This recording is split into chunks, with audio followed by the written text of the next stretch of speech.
Abel Iloco is rooted in tradition. Long before the Spanish colonization, it's been said that Chinese merchants carried this in and out of the country.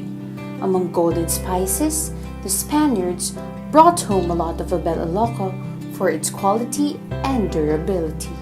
Today, Kawayan is known to be the home of table linens, kitchen towels, and fabric made from Abel Iloco.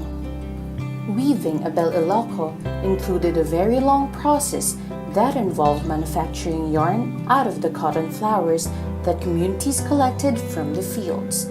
But it wasn't until the 50s that the cotton used in weaving was replaced with factory-produced threads.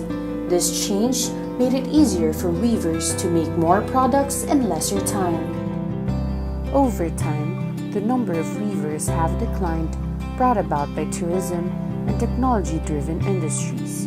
But the demand for Abel Iloco products continued to rise. And producing this is not easy. That is why only a few masters of this craft are left practicing it. We're here to show you the basic steps in weaving Abel Iloco straight from Agustina Quitoriano, the epitome of this living tradition. The whole process is subdivided into 3 parts. The first is prepping the yarn. Next is setting it up.